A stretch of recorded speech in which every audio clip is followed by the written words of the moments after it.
একটা রাজনৈতিক দল তাদের নামের সাথে ইসলাম শব্দটা রেখে ইসলামের পরিপন্থী বা ইসলামের বিধানের সাথে সাংঘর্ষিক এরকম কর্মকাণ্ড করতে পারে না। সেজন্য আমরা জামাতকে পরামর্শ দিচ্ছি বা আহ্বান জানাচ্ছি জামাত যেন তাদের নামের শেষে ইসলাম শব্দটা বাদ দেয়, কারণ এই ইসলাম শব্দটা রেখে ধর্মীয় শব্দটা রেখে তারা নানাভাবে যে ধর্মের বিরুদ্ধে বা ধর্মীয় সম্প্রীতিতে আঘাত আনতে পারে এই ধরনের কর্মকাণ্ড করে, এটা আসলে একজন মুসলমান হিসেবে এটা আমাদের ধর্মীয় অনুভূতিতে আঘাত আনে বলে আমি মনে করি। আপনি মুখপাত্র হয়েছেন, আপনাকে অভিনন্দন জানাচ্ছি চেঞ্জ টেপের পক্ষ থেকে। এর আগে ফারুক হাসান মুখপাত্রের দায়িত্ব পালন করেছিলেন, এবার আপনি হয়েছেন। প্রশ্ন হচ্ছে আপনাদের মধ্যে দলীয় কোনো কন্দল আছে কি না?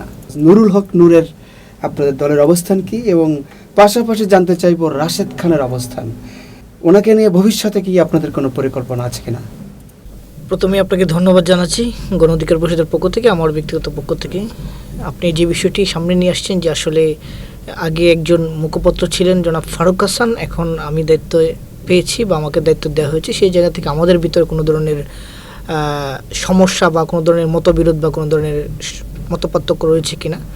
দেখেন, একটা সংগঠন এক এক সময় এক একজনকে দায়িত্ব দিয়ে তাকে তার যে অবস্থান বা তার যে যোগ্যতা সেটা প্রমাণ করার জন্য আমরা এটা বিগত সময় করেছি, এখনও করেছে। এটা একটা ধারাবাহিক প্রক্রিয়া। এর আগে আপনারা জানেন যে আমাদের হাসান আল মামুনকে ভারপ্রাপ্ত মুখপাত্র করা হয়েছিল, যখন আমাদের ফারুক হাসানকে ভারপ্রাপ্ত সভাপতি করা হয়েছিল, যখন আমাদের সভাপতি দেশের বাইরে ছিলেন। তো এটা আমাদের একটা প্রক্রিয়া, হয়তো আমি কিছুদিন পর আমাকেও চেঞ্জ করা হতে পারে, অন্য একজনকে দিতে পারে। মুখপাত্র হচ্ছে একটা পার্টির, আসলে এটা কোনো ফিক্সড কোনো পদ নয়, বরং এটা পার্টির একটা অবস্থান তুলে দেওয়ার জন্য বা পার্টির কার্যক্রম তুলে দেওয়ার জন্য একটা সাময়িক একটা পদ বা একটা স্পোক্স পারসন। এর আগে আমি যেহেতু গণ অধিকার পরিষদের মিডিয়ার দায়িত্বে ছিলাম, ওই সময় অনেকটা অলিখিত বা অঘোষিতভাবে আমি অনেকটা মুখপাত্রের দায়িত্ব পালন করছি। মানুষ যারা মিডিয়াকে ডিল করে তারা সাধারণত পার্টির মুখপাত্র হিসেবে ডিল করে, কিন্তু অফিসিয়ালি ফারুক ভাই ছিল, কিন্তু আনঅফিসিয়ালি যেহেতু আমি মিডিয়া সমন্বয়ক ছিলাম, সেই হিসেবে আমি তখনও এক ধরনের মুখপাত্রের ভূমিকা পালন করছি। ফলে কোনো ধরনের নিজেদের ভিতরে অভ্যন্তরীণ কোন্দল বা কোনো ধরনের ঝামেলার কারণে পদ পরিবর্তন হয়েছে বা চেঞ্জ হয়েছে, বিষয়টি এরকম না, বরং এটা একটা ধারাবাহিক প্রক্রিয়া। সেই প্রক্রিয়ার অংশ হিসেবে দল আমাকে দায়িত্ব দিয়েছে, নেক্সট হয়তো বা আমার জায়গায় অন্য কাউকে এই দায়িত্ব দেওয়া হতে পারে। ফলে এখানে কোনো ধরনের সমস্যা মধ্য দিয়ে এটা হয়েছে, বিষয়টি এরকম না, বরং এটা স্বাভাবিক প্রক্রিয়া। জি, পাশাপাশি জানতে চেয়েছিলাম রাশেদ খানের আপনাদের দলে ফিরে আসার কোনো সম্ভাবনা আছে কিনা? দেখেন, রাশেদ খান গণ অধিকার পরিষদের সৃষ্টি লগ্ন থেকে ছিল, বিশেষ করে 2018 সালের কোটা সংস্থা আন্দোলনের পর থেকে তার ধারাবাহিক লড়াই সংগ্রাম ভূমিকায় গণ অধিকার পরিষদকে এই পর্যন্ত নিয়ে আসা একটা তার যে অসামান্য অবদান সেটা অবশ্যই আমরা স্বীকার করি। নির্বাচনের পূর্বে একটি পরিস্থিতির কারণে তাকে হয়তো দল পরিবর্তন করতে হয়েছে বা দলের করে বিএনপির সদস্য পদ নিয়ে নির্বাচন করতে হয়েছে, কারণ আপনারা জানেন যে এই গত নির্বাচনের আগে আরপিও যে সংশোধন করা হয়েছিল সেটা এরকম ছিল যে আপনি যদি জোটের মার্কায় ভোট করতে চান তাহলে আপনাকে সেই মার্কার যে দল সেই দলে আপনাকে সদস্য দেবে, কারণ পূর্বের নিয়মটা ছিল না, কিন্তু লাস্ট এটা আরপিও সংশোধন করার কারণে এই পরিস্থিতি তৈরি হয়েছে। ফলে এই জায়গা থেকে তিনি তার দল পরিবর্তন করছেন। এখন যেহেতু তিনি বিএনপির পদে আছেন বা বিএনপির দায়িত্বে আছেন, পাশাপাশি তিনি এখন সরকারের একটি গুরুত্বপূর্ণ দায়িত্ব রয়েছেন, ফলে তার ফিরে আসা না আসা এটা অনেকটাই তার উপর নির্ভর করবে, এবং সে যখন আসতে চাইবে তখন তার পূর্বে সহযোদ্ধা আমরা আমাদের যারা দলের নীতি নির্ধারণী ফোরাম রয়েছে তারা অবশ্যই এই বিষয়টাকে আলাপ আলোচনার পদ্ধতিতে একটা ইতিবাচক সমাধান করবে। আরেকটি বিষয় হচ্ছে আপনার যে আপনি নুরুল হক নূরের বর্তমান অবস্থা জানতে চেয়েছিলেন। তিনি বর্তমান সরকারের একজন প্রতিমন্ত্রী এবং একই সাথে গণ অধিকার পরিষদে তিনি সভাপতির দায়িত্বে রয়েছেন। ফলে তার জায়গা থেকে এখন ওই অর্থে পার্টিকে আগের মতো যে সময় দেওয়া সেটা অনেকাংশে সম্ভব না, যেহেতু তার রাষ্ট্রে একটি গুরুত্বপূর্ণ দায়িত্ব রয়েছে, ফলে চাইলেও আগের মতো সময় বের করে এটা অনেকাংশে কঠিন হয়। তবে তারপর তিনি তার জায়গা থেকে যখনই সুযোগ পান তখনই আমাদের দলে সময় দেন বা আমাদের দলীয় অফিসে বসেন। আর দলের বিষয়গুলো অবশ্যই যে তিনি যে বিষয়গুলো যখন মনে করেন যে এই বিষয়গুলো এখন দলের জন্য করা দরকার, তখন তিনি আমাদের যারা সিনিয়র নেতৃবৃন্দ রয়েছেন তাদের সাথে বসে আমাদেরকে ডিরেকশন দেন, অথবা আমরা যদি মনে করি যে এই মুহূর্তে এই বিষয়টা নিয়ে আমাদের তার সাথে ডিসকাস করা দরকার, তাহলে আমরা আমাদের যারা সিনিয়র নেতৃবৃন্দ তার সাথে সরাসরি বসে কিংবা আবার ফোনে বসে তার সাথে এই কাজগুলো করে নেই। তাছাড়া তার পক্ষ থেকে এখন আমাদের নির্দেশনা রয়েছে, যেহেতু আমরা এখন গভর্নমেন্টের অংশ, ফলে আমাদের এখন আন্দোলন সংগ্রাম মাঠে নাই। সে জায়গাতে আমাদের এখন মূল টার্গেট হচ্ছে আমাদের তৃণমূলের যে সংগঠন সেটাকে অনেক বেশি বিস্তৃত করা, পাশাপাশি সাংগঠনিক ভিত্তিকে মজবুত করা। আপনারা জানেন যে গণ অধিকার পরিষদ একটা প্রতিকূল পরিবেশে জন্ম নিয়েছিল বাংলাদেশের ফ্যাসিবাদের ভয়াবহোত্তল সময়ে। সেই সময় আমাদের যে যাত্রা শুরু, সেই জায়গা থেকে আমরা অন্তর্বর্তীকালীন সরকার সময় খুব বেশি সুবিধা পাইনি, তখনও আমাদেরকে অনেকটা বৈরী পরিস্থিতির মধ্যে দিয়ে আমাদেরকে সাংগঠনিক কার্যক্রম চালাতে হয়েছে।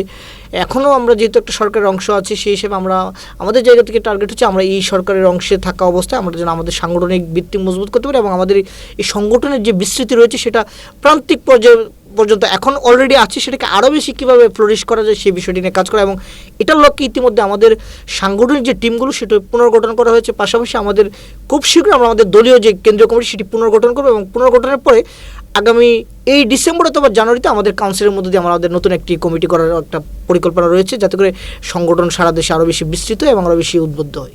ছাত্র ইউনিয়ন থেকে পদত্যাগ করেছেন মেঘু মোল্লার বসু, এ বিষয়ে আপনার মন্তব্য কি? দেখেন, সবার তো রাজনৈতিক একটা ফিলোসফি থাকে বা চিন্তাভাবনা থাকে। সেই জায়গা থেকে আমি যতটুকু জানতে পেরেছি যে মেঘ মোল্লা বসু ইতিমধ্যে ছাত্র সংগঠন পদত্যাগ করে তিনি নতুন একটি সংগঠনে যুক্ত হয়েছেন, যে সংগঠনটি এনপিএ নাম। তাদের এখন রাজনৈতিক ওইভাবে কর্মযোগ্য দেখা যায়নি, বা তারা রাজনৈতিকভাবে এখন পর্যন্ত আত্মপ্রকাশ করেনি। তারা একটি সংগঠন হিসেবে আত্মপ্রকাশ করেছে। সেই জায়গা থেকে তাদের এখন পর্যন্ত খুব বেশি কার্যক্রম চোখে পড়েনি।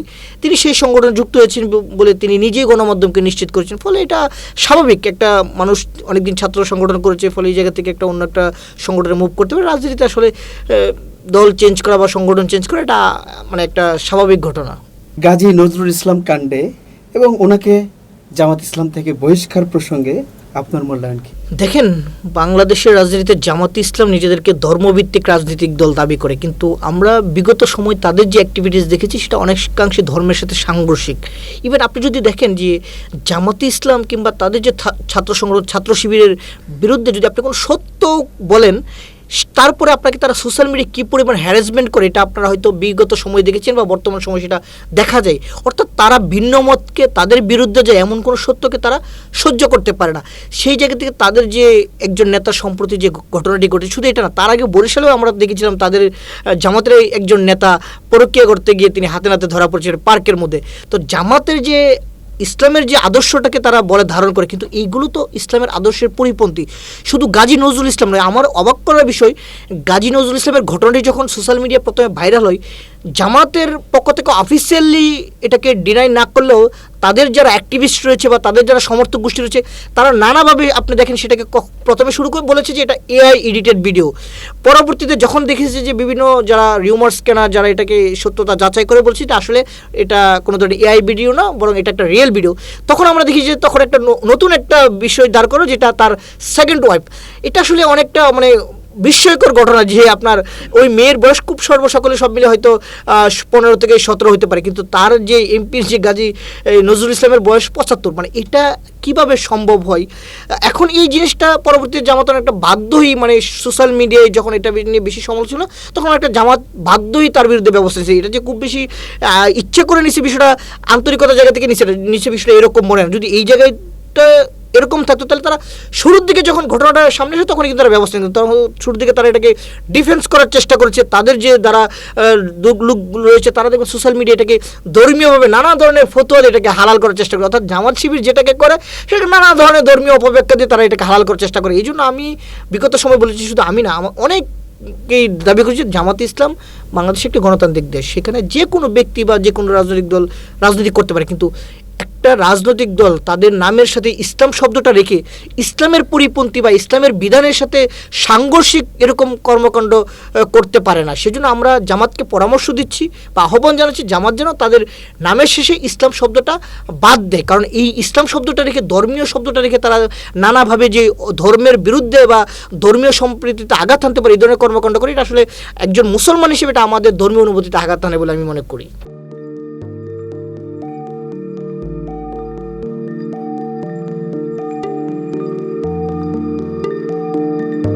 পহেলা জানুয়ারি 2026 ইউটিউব জার্নালিজমের অগ্রদূত changeTV.press সংগ্রাম মুখর 7 বছর পেরিয়ে পা রাখলো গৌরবান্বিত 8 বছরে। এই আনন্দ প্রহরে সবাইকে নিরন্তর শুভেচ্ছা। আমি নিজেকে ধন্যবাদ মনে করি, আমি সৌভাগ্যবান। চেঞ্জ টিভির পক্ষ থেকে আমার সাক্ষাৎকার নেওয়ার জন্য তারা আসছেন, এবং চেঞ্জ টিভি দীর্ঘ 8 বছর ধরে এই কাজগুলি করছে।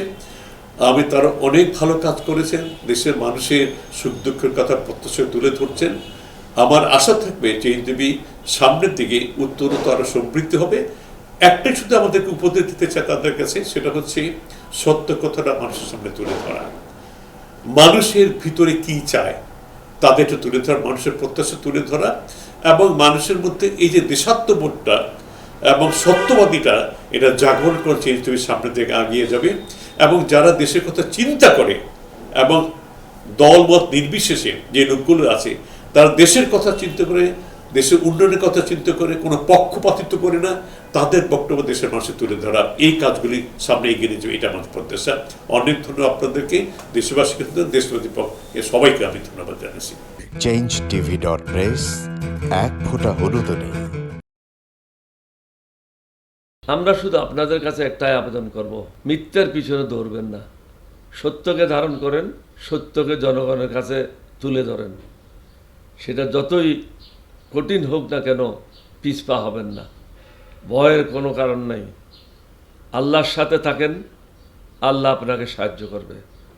কোনো মানুষের কাছ থেকে কোনো সাহায্য কামনা করবেন না। ধন্যবাদ। changetv.press, এক ফোঁটা হলুদ নেই।